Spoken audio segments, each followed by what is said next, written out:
Hello students आज का हमारा टॉपिक है dynamics of circular motion. Dynamics of circular motion में सबसे इंपॉर्टेंट है centripetal acceleration. Kinematics of circular motion में आप पढ़ चुके हो। अगर कोई चीज कांस्टेंट स्पीड के साथ सर्कल में मूव कर रही है तो बेटा direction of motion continuously change हो रहा है। अगर पार्टिकल इस पॉइंट पे है तो वेलोसिटी की डायरेक्शन इस साइड, अगर पार्टिकल इस पॉइंट पे पहुंचा टेंजेंशियल। वेलोसिटी हमेशा लेते हैं बेटा हम टेंजेंशियल। यूनिफॉर्म मोशन में बेटा स्पीड कांस्टेंट होती है। याद करो हमने पढ़ा था यूनिफॉर्म सर्कुलर मोशन का मतलब speed constant. Uniform circular motion में स्पीड कांस्टेंट होती है बेटा, लेकिन वेलोसिटी वेरिएबल होती है। वेलोसिटी वेरिएबल इन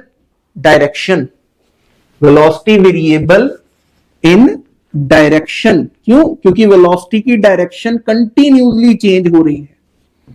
तो बेटा अगर वेलोसिटी की डायरेक्शन कंटिन्यूसली चेंज हो रही है इसका मतलब मोशन कैसा है? यूनिफॉर्म? नो बेटा, अगर वेलोसिटी का मैग्नीट्यूड चेंज हो या वेलोसिटी की डायरेक्शन चेंज हो या वेलोसिटी का मैग्नीट्यूड और डायरेक्शन दोनों चेंज हो तो मोशन एक्सीलरेटेड होगा।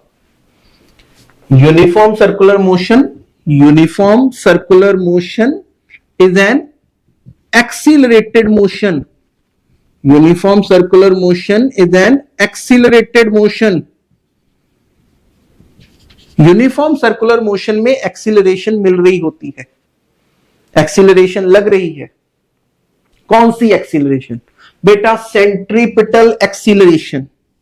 कौन सी एक्सीलरेशन? Centripetal acceleration. ये एक्सीलरेशन क्या काम कर रही है? वेलोसिटी की डायरेक्शन कंटिन्यूसली चेंज कर रही है। वेलोसिटी की डायरेक्शन चेंज हो रही है। कौन चेंज कर रही है? Centripetal acceleration.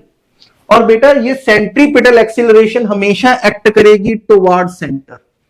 Centripetal acceleration always acts toward centre, हमेशा एक्ट करेगी टुवर्ड सेंटर। कौन सी एक्सीलरेशन बेटा? Centripetal acceleration.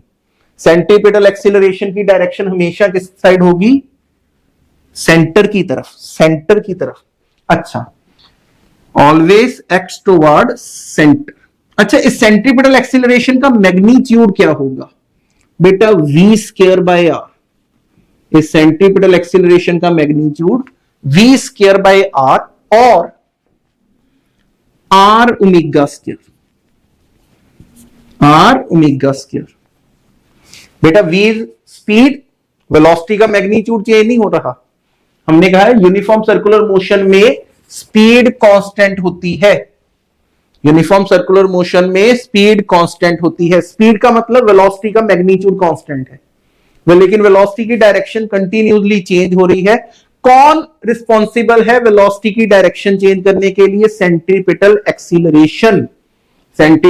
एक्सीलरेशन। और ये सेंट्रीपिटल एक्सीलरेशन किस साइड लग रही होती है? हमेशा टुवर्ड द सेंटर। अगर बेटा पार्टिकल यहां पे है तब ये सेंट्रीपिटल एक्सीलरेशन की डायरेक्शन अगेन टुवर्ड सेंटर। अगर पार्टिकल यहां पहुंच गया सेंट्रीपिटल एक्सीलरेशन टुवर्ड सेंटर। अगर पार्टिकल इस पॉइंट पे है वेलोसिटी की डायरेक्शन इस साइड, सेंट्रीपिटल एक्सीलरेशन की direction toward centre. Centripetal acceleration की डायरेक्शन हमेशा रहेगी टुवर्ड सेंटर। मैग्नीट्यूड कितना होगा? v स्क्वायर बाय r और r omega square. v square by r और r ओमेगा स्क्वायर। बेटा in terms of time period भी लिख सकते हैं, इन टर्म्स ऑफ फ्रीक्वेंसी भी लिख सकते हैं। आपको एंगुलर वेलोसिटी और टाइम पीरियड में रिलेशन पता होना चाहिए। Angular velocity is equal to 2 pi divided by capital T और angular velocity is equal to 2 pi into frequency. ठीक है, किसी न्यूमेरिकल में टाइम पीरियड गिवन होगा, किसी न्यूमेरिकल में फ्रीक्वेंसी गिवन होगी। तो सेंट्रीपिटल एक्सीलरेशन निकालने के लिए हम ओमेगा को लिख लेंगे 2 पाई बाय कैपिटल टी या 2 पाई एफ, ठीक है। अच्छा, अब बात आई, ये सेंट्रीपिटल एक्सीलरेशन एक्ट कर रही है टुवर्ड सेंटर, उसका मैग्नीट्यूड बता दिया। क्या ये सेंट्रीपिटल एक्सीलरेशन कांस्टेंट है कि वेरिएबल? सेंट्रीपिटल एक्सीलरेशन कांस्टेंट है या वेरिएबल? बेटा वेरिएबल है। सेंट्रीपिटल एक्सीलरेशन का मैग्नीट्यूड कांस्टेंट है। यूनिफॉर्म सर्कुलर मोशन में अगर पार्टिकल रिवॉल्व कर रहा है, यूनिफॉर्म सर्कुलर मोशन में इस सेंट्रीपिटल एक्सीलरेशन का मैग्नीट्यूड कांस्टेंट है, लेकिन इस सेंट्रीपिटल एक्सीलरेशन की डायरेक्शन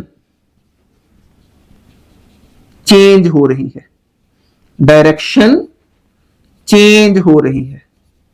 और अगर बेटा डायरेक्शन चेंज हो रही है, इसका मतलब सेंट्रीपिटल एक्सीलरेशन बदल रही है। मैग्नीट्यूड में नहीं बदल रही, सेंट्रीपिटल एक्सीलरेशन डायरेक्शन में चेंज हो रही है। सो सेंट्रीपिटल एक्सीलरेशन आपके लिए कांस्टेंट वेक्टर हुआ कि वेरिएबल वेक्टर हुआ? सेंट्रीपिटल एक्सीलरेशन आपके लिए एक वेरिएबल वेक्टर हुआ। अब बेटा आगे बात आई कि ये सेंट्रीपिटल एक्सीलरेशन दी किसने? Centripetal acceleration, dynamics of circular motion का मतलब कारण। किसने सेंट्रीपिटल एक्सीलरेशन प्रोवाइड की? बेटा किसी फोर्स ने ही प्रोवाइड की होगी। ये सेंट्रीपिटल एक्सीलरेशन किसी फोर्स ने ही प्रोवाइड की होगी, ठीक है। तो बेटा सेंट्रीपिटल एक्सीलरेशन, सेंट्रीपिटल एक्सीलरेशन जिस फोर्स ने प्रोवाइड की, सेंट्रीपिटल एक्सीलरेशन जिस फोर्स ने प्रोवाइड की, उस फोर्स को हम कहते हैं सेंट्रीपिटल फोर्स। उस फोर्स को हम कहते हैं सेंट्रीपिटल फोर्स। बेटा it is necessary force, it is necessary force to keep the particle in circular motion. अगर पार्टिकल को सर्कल में रिवॉल्व करवाना है तो ये फोर्स तो चाहिए ही चाहिए। कौन सी? Centripetal force. It is necessary force to keep the particle in circular motion, in circular motion. कौन सी फोर्स बेटा? Centripetal force. कौन सी फोर्स? Centripetal force. चाहिए ही चाहिए। अगर सर्कल में किसी पार्टिकल ने घूमना है, उसको ये सेंट्रीपिटल फोर्स चाहिए ही चाहिए। तो बेटा सेंट्रीपिटल फोर्स का मैग्नीट्यूड क्या होगा? सेंट्रीपिटल फोर्स का मैग्नीट्यूड क्या होगा? मास इनटू सेंट्रीपिटल एक्सीलरेशन का मैग्नीट्यूड। मास मल्टीप्लाई, न्यूटन सेकंड लॉ में हमने पढ़ा है, फोर्स किसके इक्वल होगी? Mass into acceleration, mass into acceleration. और अगर मैं बात कर रहा हूं सेंट्रीपिटल फोर्स के मैग्नीट्यूड की, किसकी? सेंट्रीपिटल फोर्स के मैग्नीट्यूड की। इस सेंट्रीपिटल फोर्स का मैग्नीट्यूड होगा mass of the particle multiply centripetal acceleration. तो बेटा ये सेंट्रीपिटल फोर्स का मैग्नीट्यूड कितना आया? ये सेंट्रीपिटल फोर्स का मैग्नीट्यूड आया बेटा mv² बाय r और mr omega square, mr omega square. बेटा इट इज मस्ट, कोई भी चीज अगर सर्कल में घूम रही है, इसका मतलब उसको सेंट्रीपिटल फोर्स मिल रही है। कोई भी चीज, कोई भी पार्टिकल, कोई भी ऑब्जेक्ट अगर सर्कल में घूम रहा है तो उसको सेंट्रीपिटल फोर्स मिल रही है, चाहे कांस्टेंट स्पीड के साथ मूव कर रहा है या वेरिएबल स्पीड के साथ मूव कर रहा है। एक एक्सीलरेशन मिलेगी मिलेगी जिसे कहेंगे सेंट्रीपिटल फोर्स। उस फोर्स का मैग्नीट्यूड हमने बताया। अच्छा, उस फोर्स की डायरेक्शन किधर होगी? बेटा अगर सेंट्रीपिटल एक्सीलरेशन सेंटर की तरफ एक्ट कर रही है, सेंट्रीपिटल एक्सीलरेशन सेंटर की तरफ एक्ट कर रही है, तो बेटा सेंट्रीपिटल फोर्स भी किस साइड होगी? Toward centre. ये सेंट्रीपिटल फोर्स भी किस साइड होगी? Toward centre, toward centre, toward centre. अच्छा, अब जल्दी से वीडियो को पॉज करो और मुझे आंसर दो कि वेलोसिटी वेक्टर और सेंट्रीपिटल फोर्स में एंगल कितना बना? हर टाइम किसी भी टाइम पर अगर मैं पूछूं सेंट्रीपिटल फोर्स और वेलोसिटी वेक्टर में एंगल कितना है, तो आपका आंसर क्या होगा जल्दी से बेटा? Answer is 90 degree. 90 degree. Centripetal force और वेलोसिटी वेक्टर में एंगल कितना? 90 डिग्री। चाहे यूनिफॉर्म सर्कुलर मोशन हो या एक्सीलरेटेड सर्कुलर मोशन हो, यूनिफॉर्म सर्कुलर मोशन और non uniform circular motion, sorry बेटा, यूनिफॉर्म सर्कुलर मोशन और नॉन यूनिफॉर्म सर्कुलर मोशन। बेटा यूनिफॉर्म सर्कुलर मोशन में स्पीड कांस्टेंट है, नॉन यूनिफॉर्म सर्कुलर मोशन में स्पीड आइदर इंक्रीजेस और डिक्रीजेस। ठीक है, चाहे यूनिफॉर्म सर्कुलर मोशन है चाहे नॉन यूनिफॉर्म सर्कुलर मोशन है बेटा, सेंट्रीपिटल फोर्स और वेलोसिटी वेक्टर में सिर्फ एक ही एंगल पॉसिबल है, that is 90 degree. 90 degree, 90 degree, 90 degree. इसका मतलब centripetal force is perpendicular to velocity vector. Centripetal force is perpendicular to velocity vector. अब इसके बाद बेटा बात आई कि सेंट्रीपिटल फोर्स चाहिए तो है, ये तो डिमांड होगी। सो ये क्या है? सेंट्रीपिटल फोर्स है क्या रियलिटी में? It is demand. हर उस पार्टिकल की जो सर्कल में घूमना चाहता है, हर उस पार्टिकल की जो सर्कल में घूमना चाहता है, उसकी डिमांड है सेंट्रीपिटल फोर्स। उसको ये चाहिए ही चाहिए। अब बेटा अगर जहां डिमांड होगी वहां सप्लाई भी होगी। अगर ये तो डिमांड होगी ना, तो किसी को सप्लाई पूरी करनी पड़ेगी। बेटा अब सेंट्रीपिटल फोर्स जो डिमांड है हर उस पार्टिकल की जो सर्कल में घूमना चाहता है, हर उस पार्टिकल की, चाहे कार है, साइकिल है, चाहे मैं कहूं ट्रेन है, बस है, कोई भी चीज, कोई भी पार्टिकल, अगर सर्कल, मैं ही हूं, मुझे भी अगर सर्कल में घूमना है तो सेंट्रीपिटल फोर्स चाहिए। एक पत्थर को एक रस्सी के साथ बांधकर अगर मैं उसे सर्कल में घुमाना चाहता हूं तो उसको भी सेंट्रीपिटल फोर्स चाहिए। जितने भी प्लेनेट हैं सारे रिवॉल्व कर रहे हैं अराउंड दी सन। अगर प्लेनेट को सन के आसपास रिवॉल्व करना है, सेंट्रीपिटल फोर्स चाहिए। ठीक है। इलेक्ट्रॉन, केमिस्ट्री में आप पढ़ते हो, electron revolves around the nucleus. Electron revolves around the nucleus. Electron को भी न्यूक्लियस के आसपास सर्कल में घूमना है, उसको भी सेंट्रीपिटल फोर्स चाहिए। हर एक पार्टिकल जो सर्कल में घूमना चाहता है उसे एक फोर्स चाहिए ही चाहिए, that is centripetal force. It is demand. ये उस पार्टिकल की डिमांड है, तो किसी को सप्लाई करनी पड़ेगी। उसकी इस डिमांड को किसी ना किसी फोर्स को पूरा करना पड़ेगा। अब आगे सुनो ध्यान से कि जो सेंट्रीपिटल फोर्स है, centripetal force it is demand. ये क्या है? डिमांड। हर उस पार्टिकल की जो सर्कल में घूमना चाहता है, तो किसी ना किसी को पूरी करनी पड़ेगी ये डिमांड। तो बेटा अब ध्यान से मेरी एक लाइन सुनना। किसी रियल फोर्स को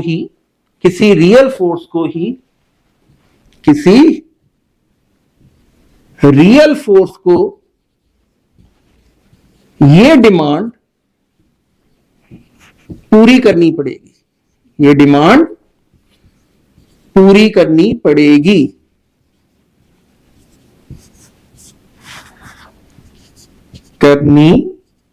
बेटा मेरी हिंदी ऐसी ही है, पड़ेगी। किसी रियल फोर्स को ये डिमांड पूरी करनी पड़ेगी। किसकी डिमांड?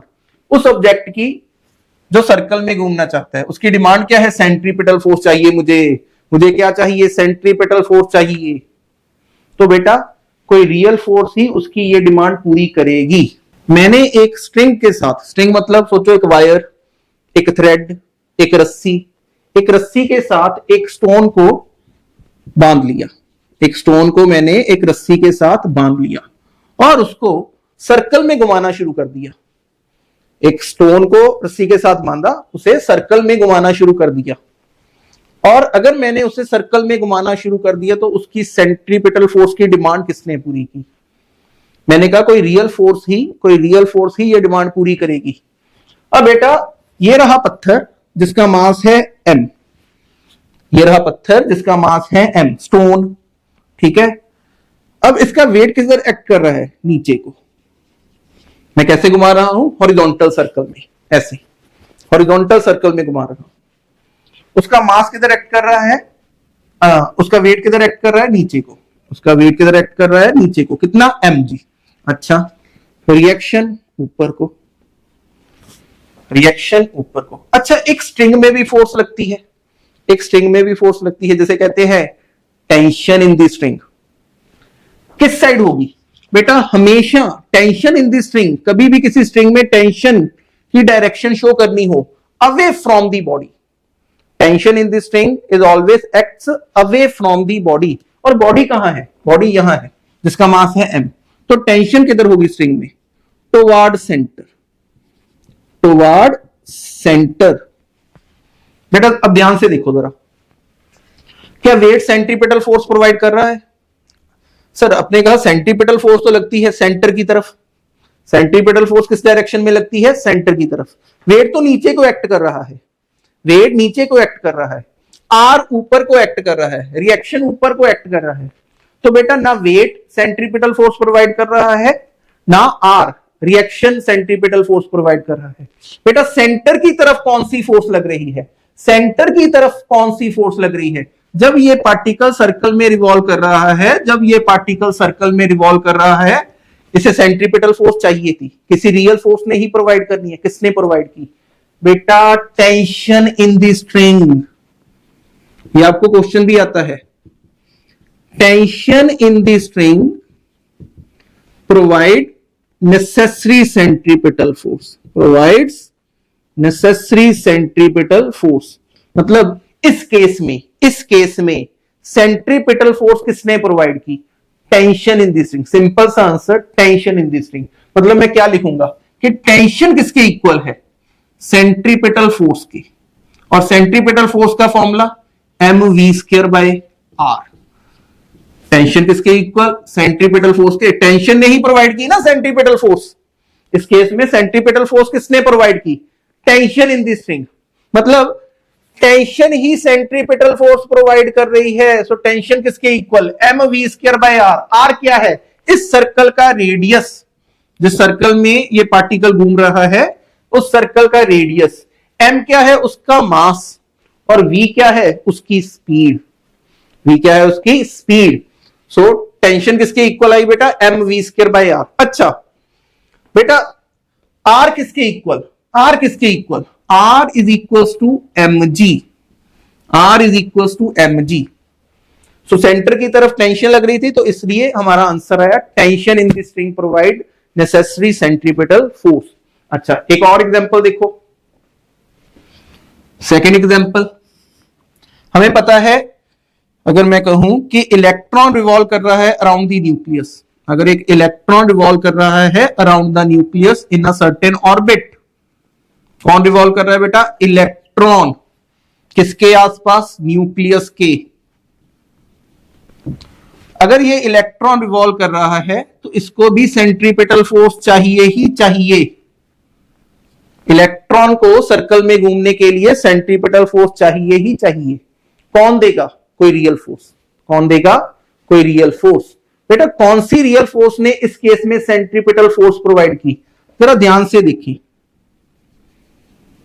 इलेक्ट्रॉन और न्यूक्लियस। बेटा न्यूक्लियस पे कौन सा चार्ज होता है? पॉजिटिव। न्यूक्लियस पे कौन सा चार्ज? पॉजिटिव। बेटा इलेक्ट्रॉन पे कौन सा चार्ज? नेगेटिव। बेटा और नेगेटिव चार्ज और पॉजिटिव चार्ज में क्या हो रही होती है? अट्रैक्शन, जिसे हम कहते हैं कौन सी force? Electrostatic force of attraction. बेटा कौन सी फोर्स की बात कर रहा हूं? Electrostatic force of attraction. Electrostatic force of attraction ने क्या प्रोवाइड की? Centripetal force. क्यों बेटा? ये इस इलेक्ट्रॉन पे सेंट्रीपिटल फोर्स किस डायरेक्शन में लगेगी? Toward centre. किसने प्रोवाइड की? मैंने कहा इलेक्ट्रोस्टैटिक फोर्स ऑफ अट्रैक्शन ने। क्यों? क्योंकि इन दोनों में क्या हो रही है? अट्रैक्शन। ये इलेक्ट्रोस्टैटिक फोर्स ही तो सेंटर की तरफ लगी। ये इलेक्ट्रोस्टैटिक फोर्स किस तरफ लग रही है? Toward centre. इलेक्ट्रॉन न्यूक्लियस की तरफ जाना चाहता है लेकिन नहीं जाता। क्यों नहीं जाता? क्योंकि सारी की सारी इलेक्ट्रोस्टैटिक फोर्स तो उसे सर्कल में घुमाने के लिए लग गई। बेटा जो भी फोर्स सिंपल सा कंसेप्ट। जो फोर्स, नेट फोर्स जितनी सेंटर की तरफ लग रही है, नेट फोर्स जितनी सेंटर की तरफ लग रही है, वो क्या प्रोवाइड करेगी? Centripetal force. अब इस केस में सेंट्रीपिटल फोर्स किसने प्रोवाइड की? Electrostatic force of attraction between nucleus and electron, nucleus and electron. आप प्लस 2 में जाके इलेक्ट्रोस्टैटिक फोर्स का फॉर्मूला पढ़ोगे, तब हम लिखते हैं electrostatic force Q1 Q2 by R square किसके equal? mv square by R के बराबर। mv स्क्वायर बाय आर क्या है? आपकी सेंट्रीपिटल फोर्स। आपकी डिमांड किसने पूरी की? इलेक्ट्रोस्टैटिक फोर्स ने। किसने पूरी की? इलेक्ट्रोस्टैटिक फोर्स ने। क्लियर? अगर कोई गाड़ी प्लेन रोड लेवल रोड, बच्चे मुझसे पूछते हैं सर लेवल रोड का मतलब क्या? बेटा आप सिंपल एक स्ट्रेट रोड पर ट्रेवल कर रहे हो तो वो लेवल रोड है। अगर उस लेवल रोड पे आपने सर्कुलर टर्न लेनी है, अगर उस लेवल रोड पर आपने एक सर्कुलर टर्न लेनी है तो आपको सेंट्रीपिटल फोर्स चाहिए। अगर उस लेवल रोड पर, सिंपल रोड, सोचो ना, यहां से अगर मैंने जलंधर जाना है तो कोई कहीं ना कहीं तो टर्न आएगी। होशियारपुर से अगर मैंने जलंधर जाना है कहीं ना कहीं तो टर्न आएगी।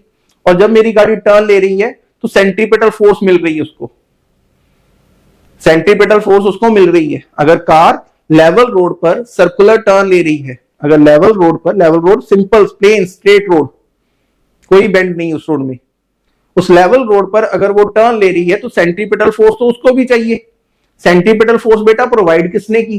बेटा उस केस में सेंट्रीपिटल फोर्स प्रोवाइड करती है friction between tyres and roads. Friction between tyres and roads, ठीक है। लेवल रोड पर अगर गाड़ी टर्न ले रही है, साइकिल टर्न ले रहा है, सेंट्रीपिटल फोर्स कौन प्रोवाइड कर रहा है? फ्रिक्शन। आपको याद रहना चाहिए, friction between tyres and roads provide necessary centripetal force. हम आर्टिकल करेंगे अभी, ठीक है। अच्छा, अब सेंट्रीपिटल फोर्स की तो बात होगी, लेकिन अब पढ़ लें जरा सेंट्रीफ्यूगल फोर्स। कौन सी force? Centrifugal force. Centrifugal force बेटा एक बात दिमाग में बिठा लो, बच्चे कहते हैं सेंट्रीपिटल फोर्स इधर को, सेंट्रीफ्यूगल फोर्स इधर को, नेट फोर्स जीरो। गलत। पहले तो ये बात दिमाग में बिठाओ, कब सेंट्रीफ्यूगल फोर्स लगेगी, कब नहीं लगेगी। बेटा सेंट्रीफ्यूगल फोर्स एक स्यूडो फोर्स है। कौन सी फोर्स है? स्यूडो फोर्स है, नॉन इनर्शियल फोर्स है। नॉन इनर्शियल फोर्स है, स्यूडो फोर्स है। कब लगती है ये स्यूडो फोर्स, ये सेंट्रीफ्यूगल फोर्स कब लगती है? जब पार्टिकल नॉन इनर्शियल फ्रेम में हो। जब पार्टिकल नॉन इनर्शियल फ्रेम में हो। नॉन इनर्शियल फ्रेम में न्यूटन्स लॉज ऑफ मोशन को अप्लाई करने के लिए एक स्यूडो फोर्स इमेजिन करनी पड़ती है। Imagine, it is not a real force, it is not a real force. Imagination एक इमेजिनरी फोर्स है बेटा। तो स्यूडो फोर्स, सबसे ज्यादा दिक्कत बच्चों को इसमें होती है, स्यूडो फोर्स रियल फोर्स नहीं है, इमेजिनरी फोर्स है। इमेजिनेशन में हमारे आती है कि हम पर लग रही है। It is not a real force, it is not a real force.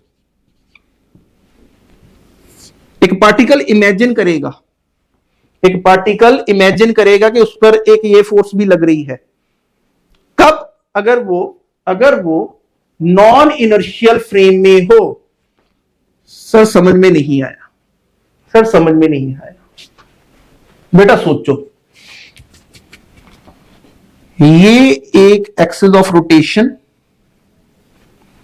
और इस साइड रोटेट हो रहा है एक पार्टिकल। कौन सा पार्टिकल? मैंने एक ब्लॉक को एक रस्सी के साथ बांधकर, इस ब्लॉक का मास m, रस्सी के साथ बांधा हुआ है, इस एक्सिस के आसपास ये रोटेट कर रहा है, इस एक्सिस के आसपास ऐसे। एंगुलर वेलोसिटी, ऐसे रोटेट कर रहा है ये पार्ट, ये ब्लॉक जिसका मास कितना ले लिया मैंने, m। अगर ये सर्कल में रिवॉल्व कर रहा है तो सेंट्रीपिटल फोर्स मिलनी चाहिए।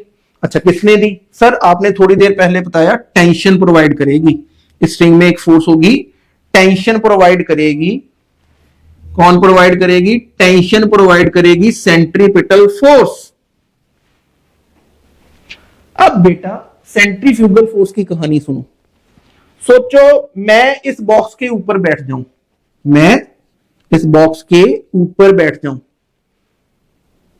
ठीक है बेटा, मैं तो बाहर रेस्ट पे था ना, अब मैं कहां जाकर बैठ गया? इस ब्लॉक के ऊपर।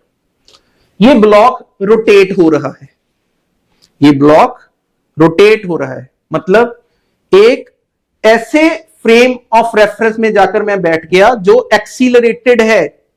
मैं एक ऐसे फ्रेम ऑफ रेफरेंस में जाकर बैठ गया जो एक एक्सीलरेटेड है। अच्छा, इस ब्लॉक पे सेंट्रीपिटल एक्सीलरेशन किधर लग रही है? Toward centre. इस ब्लॉक पे सेंट्रीपिटल एक्सीलरेशन किधर लग रही है? Toward centre. अच्छा, मैं जो पार्टिकल इसके ऊपर जाकर बैठ गया, मैं जो पार्टिकल इसके ऊपर जाकर बैठ गया, मुझे लगेगा, मुझे क्यों ऑब्जर्व होगी, मुझे क्यों इमेजिन होगी ये फोर्स? क्योंकि मैं खुद रोटेटिंग फ्रेम में जाकर बैठ गया, ठीक है, एक चूहा बन के, एक इमेजिनरी पर्सन बन के इस फ्रेम के ऊपर जाकर बैठ गया, तो मुझे एक फोर्स ऐसा लगेगा कोई फोर्स है जो मुझे उठाकर बाहर मारना चाहती है। वो फोर्स है सेंट्रीफ्यूगल, वो फोर्स है सेंट्रीफ्यूगल। कौन सी फोर्स मुझे उठाकर बाहर मारना चाहती है? मुझे लगेगा, ये बेटा मुझे लगेगा सिर्फ, ये रियलिटी में कोई फोर्स नहीं लग रही, रियलिटी में ये फोर्स नहीं है, ये सिर्फ मुझे ऑब्जर्व होगा कि कोई सेंट्रीफ्यूगल फोर्स है जो एक्ट कर रही है away from the centre, act कर रही है away from the centre, away from the centre. कौन सी फोर्स? सेंट्रीफ्यूगल। मुझे क्यों ऑब्जर्व हुई, मुझे क्यों इमेजिन हुई? क्योंकि मैं खुद जाकर एक नॉन इनर्शियल फ्रेम में जाकर बैठ गया। It is a real force? Not बेटा, it is not a real force. Centripetal acceleration toward centre, centripetal force toward centre, centrifugal force away from the centre. ये सेंट्रीफ्यूगल फोर्स किधर लग रही है? Away from the centre. बेटा इस centrifugal force का magnitude, इस सेंट्रीफ्यूगल फोर्स का मैग्नीट्यूड किसके इक्वल होगा? M V square by R की, और एम आर ओमेगा स्क्वायर की। लो जी सर, कहानी खत्म। बेटा बच्चा कहता है सर कहानी खत्म, centripetal force toward centre, centrifugal force away from the centre, दोनों इक्वल, दोनों ऑपोजिट, दोनों इक्वल, दोनों opposite, net force zero, net force zero. गलत बेटा, गलत। क्या ये रियल फोर्स है? क्या ये रियल फोर्स है? नो बेटा, it is not a real force, it is only imaginary. जब हम नॉन इनर्शियल फ्रेम में हो तब, ठीक है, it is not imagination. Newton's law लगाने के लिए तब हमने एक एज्यूम की कि अगर कोई फोर्स इधर को लग रही है तो उसके ऑपोजिट। अच्छा, अब बच्चे बोलते हैं सर ये एक्शन रिएक्शनल फोर्स है। नहीं बेटा, सेंट्रीपिटल फोर्स और centrifugal force is not a action and reactional pair, it is not a action and reactional pair. ध्यान से सुनो क्यों कह रहा हूं, याद करो, action and reactional forces acts on two different bodies, action and reactional forces acts on two different body. लेकिन यहां सेंट्रीपिटल फोर्स भी एक ही बॉडी पर लग रही है और सेंट्रीफ्यूगल फोर्स भी उसी बॉडी पर लग रही है। ये एक्शन और रिएक्शनल फोर्सेस नहीं है। और बार बार आपको ये बात समझा रहा हूं, सेंट्रीफ्यूगल फोर्स कब ऑब्जर्व होगी, कब इमेजिन होगी हमें? जब हम एक रोटेटिंग फ्रेम में जाकर बैठ गए। उस सेंट्रीफ्यूगल फोर्स की डायरेक्शन किधर को होगी? Away from the centre, away from the centre. और उसका मैग्नीट्यूड कितना होगा? Same as that of a centripetal force, M V square by R और M R omega square, M V square by R और M R omega square. But it is not a action and reactional forces, but it is not a action and reactional forces. Clarity? अब हम different cases करेंगे। सबसे पहला case, bending of cyclist, bending of cyclist।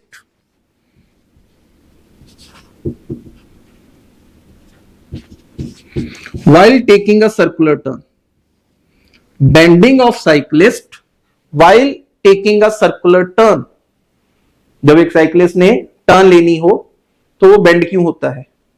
ठीक है, बड़ा important concept.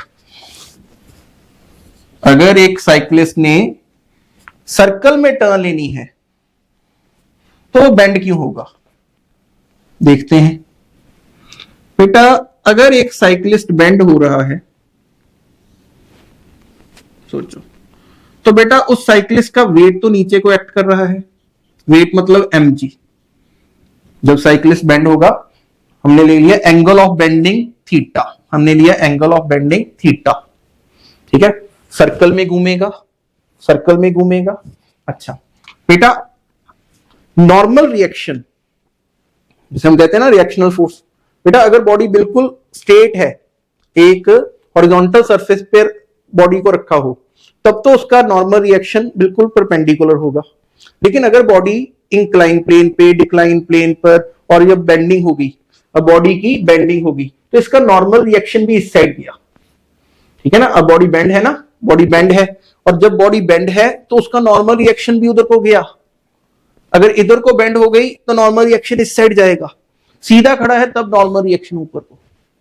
ठीक है, अब इस रिएक्शन की डायरेक्शन है इधर को। इस रिएक्शन के अगर मैं कंपोनेंट तोड़ू, बेटा ध्यान से, इस रिएक्शन के अगर मैं कंपोनेंट तोड़ू, बेटा ये एंगल थीटा, ये एंगल थीटा, तो हमारा ये एंगल भी कितना बना? Theta, corresponding angles. ठीक है, इस आर का कंपोनेंट अपवर्ड डायरेक्शन में, वर्टिकली अपवर्ड, इस आर का कंपोनेंट, इस आर का कंपोनेंट वर्टिकल अपवर्ड डायरेक्शन में कितना गया? R cos theta. और बेटा इस आर का कंपोनेंट हॉरिजॉन्टल डायरेक्शन में, इधर को सेंटर की तरफ, इस सर्कल के सेंटर की तरफ कितना गया? R sine theta, R sine theta. अच्छा बेटा, वीडियो को पॉज करो और मुझे बताओ जल्दी से कमेंट्स में बताओ, किस फोर्स ने सेंट्रीपिटल फोर्स प्रोवाइड की?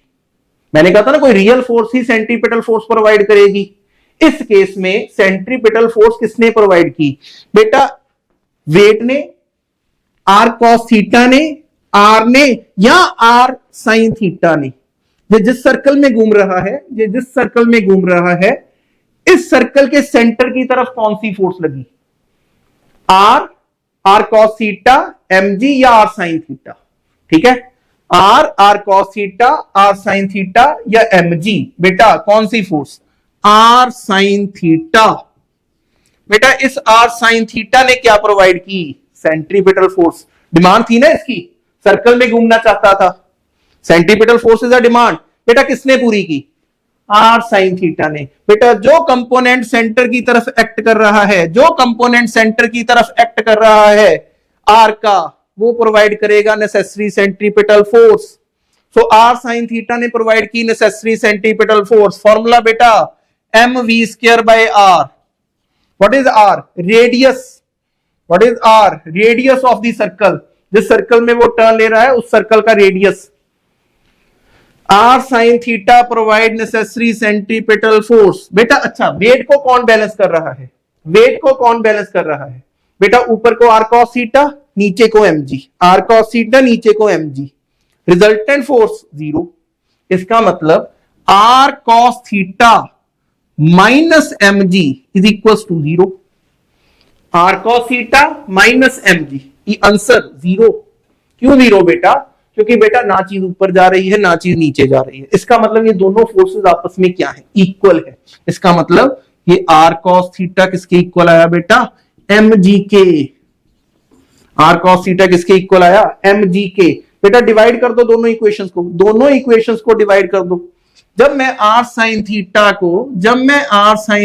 को डिवाइड करूंगा आर कॉस थीटा के साथ, और mv² by r को डिवाइड करूंगा mg के साथ, बेटा m के साथ m कैंसल, r के साथ r cancel, sine theta by cos theta, tan theta किसके इक्वल आया? v² upon rg। बेटा अगर मैं स्पीड इंक्रीज करूं, v इंक्रीज होगा। बेटा अगर v इंक्रीज होगा तो थीटा इंक्रीज होगा। ठीक है, जितनी ये एंगल ऑफ बेंडिंग जितना ज्यादा होगा ना बेटा, एंगल ऑफ बेंडिंग जितना ज्यादा, थीटा ज्यादा tan थीटा ज्यादा, थीटा ज्यादा tan थीटा ज्यादा, तो स्पीड ज्यादा। तो जितनी ज्यादा तेजी के साथ उसने टर्न करना होगा उतना बेंड ज्यादा होता है वो, जितनी ज्यादा तेजी के साथ उसने टर्न करना है उतना एंगल ऑफ बेंडिंग ज्यादा होगा। ठीक है, ये चीज याद रखना।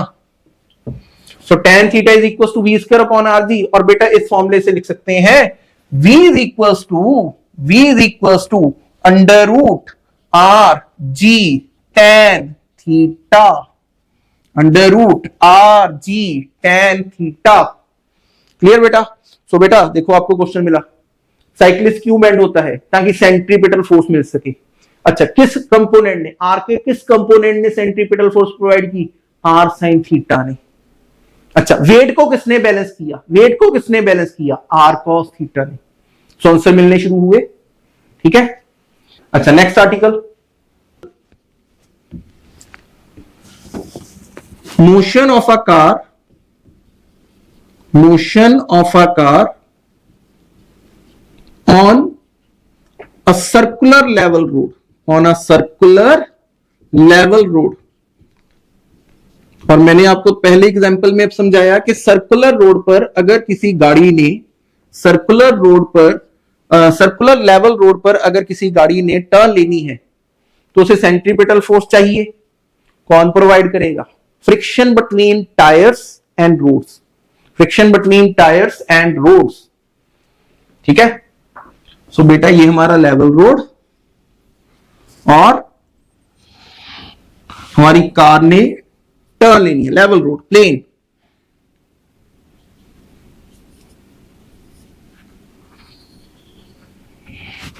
हमारी पूरी कार का वेट बेटा किस साइड होगा? Vertically downward.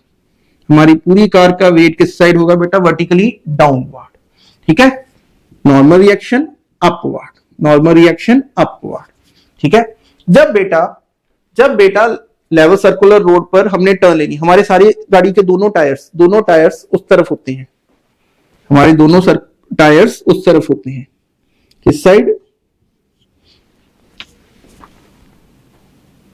देखो ना, ये सर्कल बनेगा हमारा, ये सर्कल, इस सर्कल में इस कार ने घूमना है, ये सेंटर की तरफ। अच्छा, सेंटर की तरफ टायर्स और रोड्स में फ्रिक्शनल फोर्स किस तरफ है? Toward centre. कौन सी फोर्स लग रही है सेंटर की तरफ? मैंने कहा था ना, रियल फोर्स, कोई रियल फोर्स ही, सेंट्रीपिटल फोर्स तो उसकी डिमांड है, सेंट्रीपिटल फोर्स तो डिमांड है, पूरी कौन करेगी? कोई रियल फोर्स। अच्छा, कौन सी रियल फोर्स यहां सेंट्रीपिटल फोर्स प्रोवाइड कर रही है? आंसर दो, कौन सी सेंट्रीपिटल, कौन सी real force centripetal force provide कर रही है बेटा? फ्रिक्शन प्रोवाइड कर रही है। F1 प्लस F2 अलग अलग लिख लेते हैं, मैं तो इकट्ठा ही लिखूंगा। Total frictional force. अच्छा बेटा, कौन सी फोर्स ने सेंट्रीपिटल फोर्स प्रोवाइड की? mv square by R. mv square by R क्या है? हमारी सेंट्रीपिटल फोर्स। किस फोर्स ने प्रोवाइड की? फ्रिक्शनल फोर्स ने। फ्रिक्शनल फोर्स प्रोवाइड कर रही है centripetal force to a car. किसे? कार को लेवल सर्कुलर रोड पर टर्न लेने के लिए।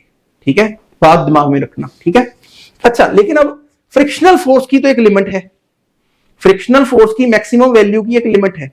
मैक्सिमम से मैक्सिमम फ्रिक्शनल फोर्स हमने कितनी पढ़ी है? Limiting frictional force. Sir ji, maximum से मैक्सिमम फ्रिक्शनल फोर्स हमने कितनी पढ़ी है? Limiting frictional force. इसका मतलब mv स्क्वायर बाय आर की value, mv square by R क्या है? हमारी सेंट्रीपिटल फोर्स। हमारी सेंट्रीपिटल फोर्स इस लिमिटिंग फ्रिक्शनल फोर्स के इक्वल होगी या इससे कम होगी फॉर सेफ टर्न। बड़े ध्यान से बेटा ये बात सुनो और समझो। अगर सेफली टर्न करना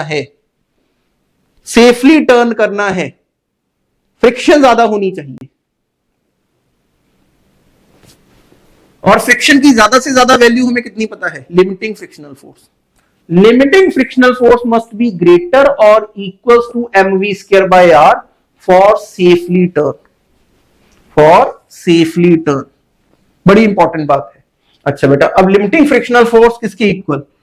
sir mu S into R के बराबर, म्यू एस इंटू आर के बराबर। म्यू एस इंटू आर की वैल्यू ग्रेटर हो या इक्वल हो किसके? M V square by are.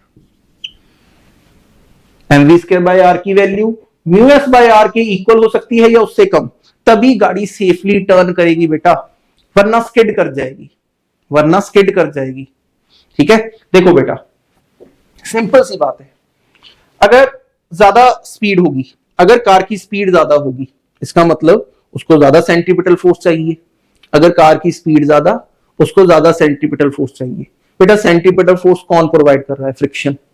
अब हमें पता है कि ज्यादा से ज्यादा फ्रिक्शनल फोर्स कितनी हो सकती है? लिमिटिंग फ्रिक्शनल फोर्स के बराबर। ज्यादा से ज्यादा फ्रिक्शनल फोर्स कितनी हो सकती है? लिमिटिंग फ्रिक्शनल फोर्स के बराबर। काइनेटिक फ्रिक्शनल फोर्स की वैल्यू कम हो जाएगी। Limiting frictional force is the maximum frictional force. ठीक है, सो लिमिटिंग फ्रिक्शनल फोर्स की वैल्यू ज्यादा होनी चाहिए, इक्वल होनी चाहिए M V square by R के, तभी हमारी गाड़ी सेफली टर्न करेगी। ये बात आपको दिमाग में बिठानी पड़ेगी। ठीक है, अच्छा बेटा अब देखो इस डायग्राम में देखो, आर किसके इक्वल? आर किसके इक्वल? क्या बॉडी ऊपर को जा रही है? नहीं। क्या गाड़ी नीचे को जा रही है? नहीं। इसका मतलब आर किसके इक्वल है? एम जी के। आर किसके इक्वल है? एम जी के। और बेटा अगर इस फॉर्मूले में आर की जगह मैं सब्सटीट्यूट कर दूं M G, mu S into M G must be greater than और equals to M V square by R for safely turn, for safely turn without skidding. NCERT का क्वेश्चन है, ध्यान से। अच्छा बेटा एम के साथ एम कैंसल, एम के साथ एम कैंसल, तो बेटा v की वैल्यू, या कहूं पहले v स्क्वायर लिख लेते हैं, v स्क्वायर की वैल्यू लेसर होनी चाहिए या इक्वल होनी चाहिए mu S into are G के बराबर। v स्क्वायर की वैल्यू, v स्क्वायर स्पीड का स्क्वायर किसके इक्वल होना चाहिए बेटा? आइदर लेसर और equal to mu S into are G for safely turn. बार बार बोल रहा हूं, for safely turn without skidding, without skidding safely turn के लिए v की वैल्यू, v स्क्वायर की वैल्यू लेसर देन और equal to mu S into are G. R क्या है? रेडियस। म्यू एस क्या है? Coefficient of limiting friction.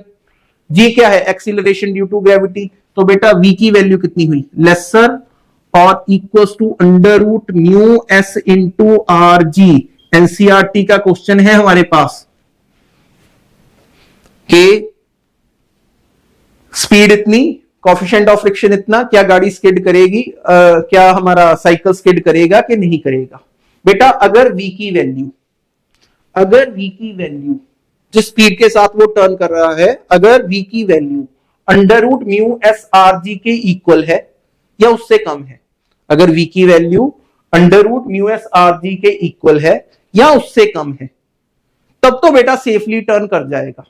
लेकिन अगर v की वैल्यू, अगर v की वैल्यू ग्रेटर हुई under root mu S into are G से, तब वो गाड़ी then it will skid, then it will skid, then it will skid. Clear बेटा? क्लियर? कब गाड़ी स्किड करेगी, कब नहीं करेगी? अगर v की वैल्यू, कार की स्पीड, अगर कार की स्पीड या साइकिल की स्पीड, जिस सरफेस प्लेन लेवल रोड पर अगर उसने टर्न लेनी है, कार की स्पीड, साइकिल की स्पीड, किसी भी व्हीकल की स्पीड अगर under root mu S R G के इक्वल है या उससे कम है, under root mu S into are G के इक्वल है या उससे कम है, तब तो बेटा गाड़ी सेफली टर्न कर जाएगी। लेकिन अगर speed under root mu S R G से ज्यादा हुई, तब वो गाड़ी स्किड करेगी। और बेटा अपने न्यूमेरिकल में चेक करना, कार की स्पीड या उस साइकिल की स्पीड दी हुई है 5 मीटर पर सेकेंड, और हमने जब under root mu S into R G की वैल्यू निकाली, आंसर आया था 1.73 मीटर पर सेकेंड, आंसर आया था 1.73 मीटर पर सेकेंड। तो बेटा ध्यान से देखो, कार किस स्पीड से या साइकिल वो किस स्पीड से टर्न कर रहा था? 5 मीटर पर सेकेंड से। सेफली टर्न करने के लिए, सेफली टर्न करने के लिए ये speed under root mu S R G के इक्वल हो सकती है, या कार की speed under root mu S R G के इक्वल हो सकती है या उससे कम। Under root mu S R जी की वैल्यू फाइंड की, आंसर आया 1.73। बेटा v की वैल्यू 5, v की value 5 under root mu S R जी की वैल्यू 1.73, कार स्किड करेगी या नहीं करेगी? क्या कार की speed under root mu S R G के बराबर है या उससे कम है? अगर under root mu S R G के बराबर है या उससे कम है तो मैंने कहा कार सेफली टर्न कर जाएगी। लेकिन अगर कार की speed under root mu S R G से ज्यादा है तो वो स्किड कर जाएगी। इस केस में कार की स्पीड 5 मीटर पर सेकेंड है और under root mu S into R G की वैल्यू 1.73 मीटर पर सेकेंड आ गई, तो हम क्या आंसर देंगे? वो कार या साइकिल, वो ट्रक, कोई भी स्किड कर जाएगा। क्लियर है बेटा? अब बेटा आपके 2 आर्टिकल रह गए, वो हम नेक्स्ट वीडियो में करेंगे। बाय।